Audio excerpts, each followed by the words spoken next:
comments on the Big Ten schedule? Well, I mean, it is what it is. You got 18 games, 9 home, 9 away. I mean, they can put them where they want to put them. At the end of the day, you got to play all of them.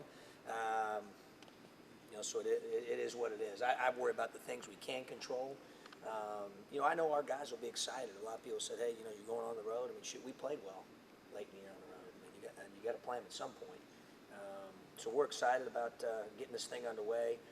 Obviously, on Monday they start school, so we can start working a little bit more consistently than what we were during the summer due to the restrictions with the rules. So we're excited to start this thing on Monday.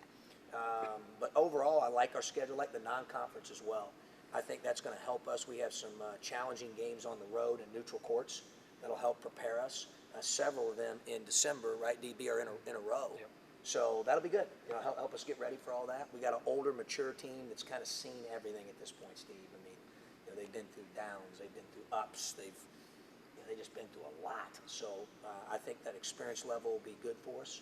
I think we've got a mature team, which is good. So now we just got to build on that. What we've done the last 2 years, what those guys have learned the last 2 years, and the experiences that they've been in, I think will be very helpful. How long has it been since you saw them together, and what did you like about them at that point? Last time I met with them was right that last week of summer school. They get 2 weeks off, while they're home, but they take home, packets with them, and, strength and conditioning stuff or things we suggest. Ultimately, they have to decide whether they're going to do them or not. Then they report back. We'll have our meeting Sunday, and then Monday morning we'll be running the mile and getting a feel for what guys did while they were home. We'll know at that point. So. And then kind of start our fall training regimen. But the summer was great. We had 8 good weeks with them. I thought our practices, we got better. I thought the 8th week was clearly our best practice that we had. I think certain guys have made jumps in different areas, whether it's strength, conditioning, skill, knowledge of the system, so that part's good. What can you do with these guys these next couple of weeks once school does start back up? Yeah, we'll do strength, conditioning, some skill. Through September 15th, Marcus, we are only able to work with them in groups of 4.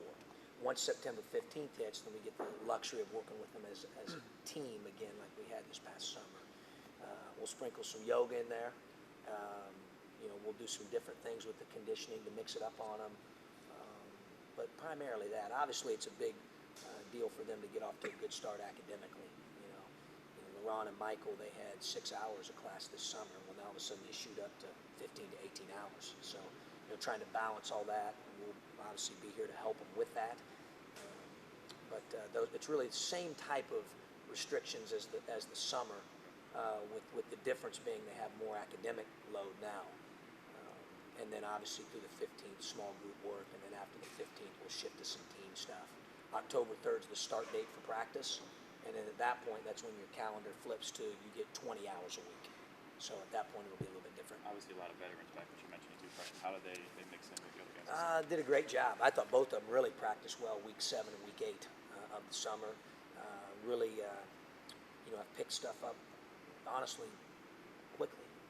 Probably more so than what I thought they would have. I think it helps when you have other guys that know what they're doing, how we do things, that they can watch those guys as examples and then imitate that. So I thought that was good. But both guys picked up things fairly quickly. We didn't give them a lot this summer. That's the one thing, we put in our transition offense. We worked some defensive things. We did a lot of skill development. So even Kaz, LeBron said, man, this is a lot of plays. And it's really just our transition offense. And Kaz said, we haven't even put in a play yet. So there'll be a little bit of an adjustment period. But again, those guys pick things up pretty quickly. Which of the new guys do you foresee having the biggest impact in the first year here? Yeah, too early to tell on that. Obviously we had 8 total hours in 8 weeks. A 1-hour practice for 8 weeks. Nana laughed because he said, shoot, coach, the total number of hours we practiced over 8 weeks, we'll have that amount in after about 4 days, so of succession once practice starts on October the 3rd. So I really don't think you get a feel for that until you get some carryover.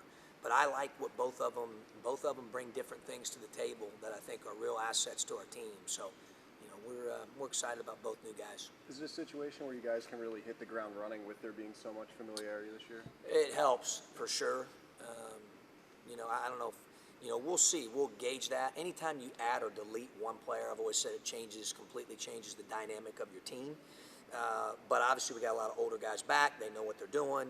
That's been helpful. Even this summer, I didn't anticipate that as much. You intro something for the first time, maybe for LaRon or Michael, and the other guys are demonstrating it for me, and it took a lot less time this summer than it did the first 2 years because they know the names of drills and how we do things and our terminology, and I think that's going to be very, very helpful and probably help accelerate Finke and Black's growth.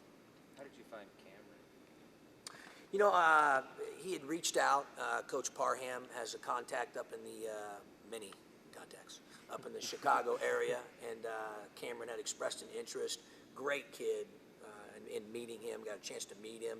We had an opportunity to work him out. We know a lot of people that know him up in that area, speak very highly of him, not only as a player but as a person. Great student. Really felt like he exemplified, what we're about. Obviously, we wouldn't have added him to the roster, so we're excited that he's joined our team. Alex was much the same way. He had played with Tracy, so obviously I had a great resource there. I trust Tracy's judgment because Tracy knows about our culture and was able to tell Alex, what the expectations will be and how things are academically here, off the court, on the court, what I expect, what the standards are. And so once again, another good kid. He really did well academically at Eastern, and the fact that he had played with Tracy and Tracy had a good pulse on him as a person, I thought was really, really helpful. So we're excited to add both of them. Was Cameron a guy who was coming to school here anywhere? Did he have opportunities to play somewhere else? Well, he had opportunities to take the same role at other institutions, and loves Illinois. Family loves Illinois, and I think he's one of those guys that's going to take a lot of pride on being on a team that's, it's his state school. So I think that means something to him for sure. And that was certainly a part of the decision. As you talk to him, I think he would tell you that. Speaking of Eastern, we haven't seen you since Tommy Michael Yeah. got the job there. And what are your thoughts about his involvement with basketball or overseeing an entire athletic department? Well, I think he'll be terrific. The great thing about Tom is it's really unique because he played intercollegiate athletics. He knows what that feels like. He's been on the academic side, so he knows what the student athlete goes through on campus. He's been on the administrative side. He's worked with facilities. He's had so many different roles and responsibilities throughout his career that I think he's primed and prepared, to take on that challenge. I thought they made a great hire, and we're excited for him. Obviously, he's always going to be a part, of the Illini family, and specifically the basketball family, because he played here. So, we're excited for him and his family. I think it's a great opportunity. Back to the schedule for a second. The Big Ten schedule is front-loaded with road games, 4 out of 5. Do you prefer that at the beginning of the year? It really doesn't matter to me. I can't control that. It is what it is. I mean, you got to play 9 of them home and 9 of them away. Every institution's doing that that's in our league. So, I've seen it go. I've been in the league enough. I've followed it enough because I've lived here. I've been in it at 2 different institutions. I've seen kind of everything at this point when it comes to the scheduling. So, we see it as a great challenge and great opportunity. Our guys love challenges. They love to compete. We talk about being fearless all the time with everything that we do. We like to attack everything. So, our guys will look forward to that challenge. But at the end of the day, all that means is, eventually it's going to balance out because you're going to have home games probably start stacking up in the middle and at the end if you're starting out that way on the road. So for us, it really, we'll accept whatever they give us and look forward to the challenge. I want to make a comparison to football about scheduling. Mike Thomas said a year ago or so that it would be much easier to rebuild the football program if they didn't have so many 11 a.m. games on Saturday. Now, is there any primetime game in the Big Ten schedule? You play a lot of Sundays, sometimes Saturday. No, obviously the biggest thing for us is preparation for each game. We treat each game, I've told you guys that over and over, whether or not we were struggling or whether or not we were rolling. We treat each game and every experience the same, trying to learn from it. We can't control the TV schedule. We feel blessed that we're in a league that, has the Big Ten network, that has national television opportunities on, CBS and ESPN networks, and you get in the tournament, you could be on TBS or True TV or TNT or, and it's every game, so that's our guys understand that that's a privilege and that's pretty cool. You know, not every league has that type of package. So wherever they put us is wherever they put us. I noticed the one thing I did notice is we had at least 2 days in between every game, right, DB? I mean, so we had at least 2 days, so it gives us a chance to prepare. And, you know, we got to make sure that we're ready to go regardless of who we're playing. I think we learned that last year when you look, you know, at our league, the depth of our league. You know, I spoke last night. I talked about the 5th place team playing in the national championship game 2 years ago, and the 11th seed in last year's Big Ten tournament, winning at Minnesota, at Indiana, and at Wisconsin. You know, so I mean, it is every night's a dogfight. I mean, we know that. We respect our opponents, and we know we got to prepare for each one the same. What have you learned from your first 2 years, and how does that change maybe going into the third year, or does that change anything?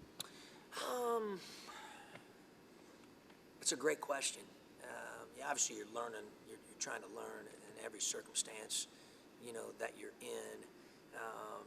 I think as crazy as it sounds, the thing that I probably learned the most is to stay true to yourself. Stay right with the blueprint. Don't deviate. Don't fall for, you know, if things start to go, you deal with a little adversity. Don't stay the course. You know, we've done that. Our guys have done that. I think it's a big reason why we finished the way that we did the last 2 years. You know, when I think maybe some people had our guys in, you know, in quote unquote body bags. You know, I mean, it was. You know, I think they understand it's a long season. They understand now, I think, that every game matters. You know, I think that's maybe the thing the guys have learned the most. You know, that every game matters, every practice matters. You know, last year we were probably, you know, 1, maybe 2, if you want to debate, away from having a chance to play in the NCAA tournament. We were right there because of the way they finished the season. It gave us that opportunity. So they know that the margin for error is small.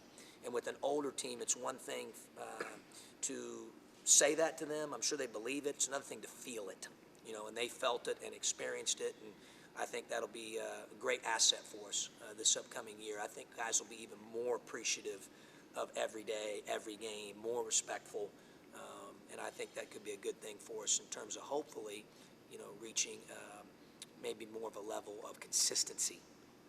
Have you been working on your singing voice for tomorrow? You know, not really, or my pitching.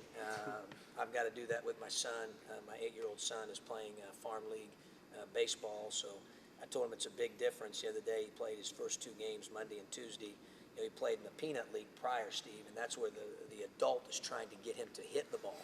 Now he's got kids pitching to him that are trying to strike him out. You know, that's a big difference. So, but I need to get in the backyard with him anyway. So hopefully, if the rain holds up here this afternoon, we'll be able to throw it back and forth and prepare for tomorrow. The singing, I'm just, you know, I've done it once before. I don't think there's really any help for my raspy voice. I don't know if singing lessons or practicing is much help there. I'm just going to kind of make sure, like we did last time, that we know the words and that we're ready to go.